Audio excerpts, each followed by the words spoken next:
हमारे दादा दादी जी पिताजी पर्याय घर में ही रहते हैं। अपने बच्चों और पड़ोसियों जान पहचान के साथ गपशप करना ही उनका मुख्य मनोरंजन होता है। उन्हें यह जानने की इच्छा रहती है कि हमारे पौत्र पोत्री पाठशाला जाकर क्या करते हैं, क्या लोगों के प्रति उनमें लाड प्यार की भावना रहती है। ऐसे समय उनके साथ प्रेम पूर्वक बात करने पर वे खुश होते हैं। बीमार व्यक्ति से उठते बैठते और किसी भी समय मिलने के लिए जाना, बीमार व्यक्ति को समय पर औषधि देना, बीमार व्यक्ति को तले हुए पदार्थ खाने के लिए देना, बीमार व्यक्ति को अनावश्यक सलाह न देना, बीमार व्यक्ति को समय पर भोजन देना, बीमार व्यक्ति के कमरे में ऊंची आवाज में टीवी देखना, डॉक्टर की सलाह से ही बीमार व्यक्ति को स्नान करवाना, थोड़ा ठीक होने पर डॉक्टर की सलाह लिए बिना औषधि देना तुरंत बंद कर देना। दोस्तों, हम सब लोगों को यही लगता है कि बीमार व्यक्ति शीघ्र से शीघ्र स्वस्थ हो जाए। उसके लिए डॉक्टर की सलाह के अनुसार उसकी उचित देखभाल करना चाहिए। छोटी मोटी बीमारी का प्रथम उपचार करके बीमार व्यक्ति को दवा खाने या प्राथमिक स्वास्थ्य केंद्र में ले जाएं। झाड़ फूक, गंडे ताबीज या तांत्रिक मांत्रिक के चक्कर में नहीं पड़ना चाहिए। डॉक्टर से समय पर उपचार करवाना चाहिए। क्या करें, हमारे यहाँ तो डॉक्टर सिर्फ पैसे के चक्कर में है, बीमारियों के चक्कर में बिल्कुल नहीं रहते। विशेष आवश्यकता वाले व्यक्ति के संबंध में हमारा उत्तरदायित्व क्या होना चाहिए, आइए देखते हैं। कुछ व्यक्ति ऐसे होते हैं कि जो जन्म से अथवा दुर्घटना के कारण किसी न किसी रोग से पीड़ित या अपंग होते हैं। सार्वजनिक स्थानों पर आने जाने में इन्हें कई परेशानियां अथवा असुविधाएं होती हैं, इसलिए उन्हें विशेष सेवा सुविधाएं देने की आवश्यकता होती है। दोस्तों, क्या आप जानते हो, अब हमारे देश में पोलियो बीमारी का पूर्णतः उन्मूलन हो चुका है।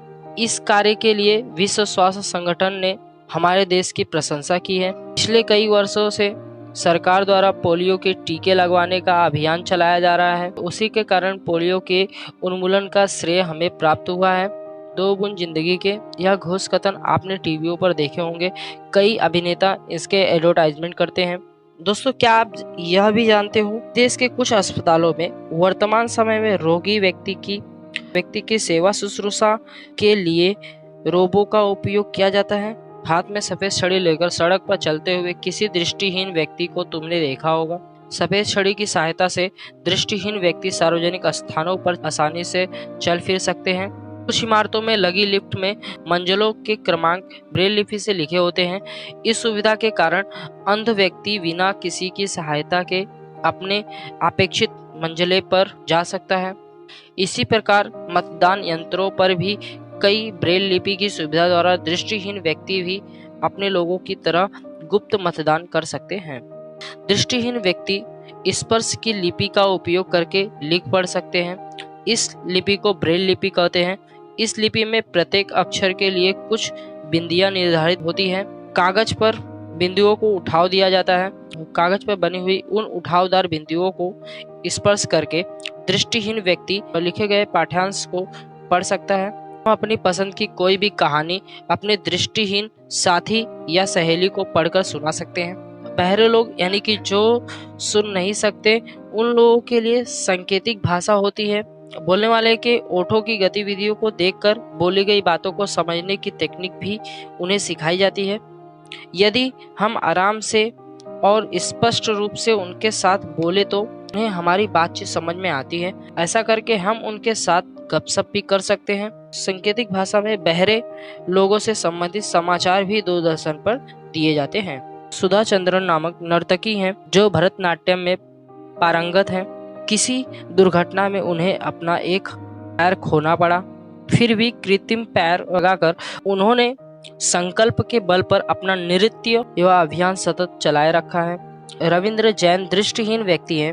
उन्होंने कई चित्रपटों और दूरदर्शन के कार्यक्रमों के लिए संगीत दिया है। उनके इस मधुर संगीत के योगदान स्वरूप उन्हें कई पुरस्कार भी प्राप्त हुए हैं। शरद गायकवाड़ का एक हाथ केवल आधा है, परंतु तैराकी प्रतियोगिता में उन्होंने पूरे विश्व में अपने देश का नाम ऊंचा किया है। दोस्तों, इस कॉन्सेप्ट में हमने ये सीखा कि संवेदनशीलता और संवेदनशील व्यक्ति होता क्या है।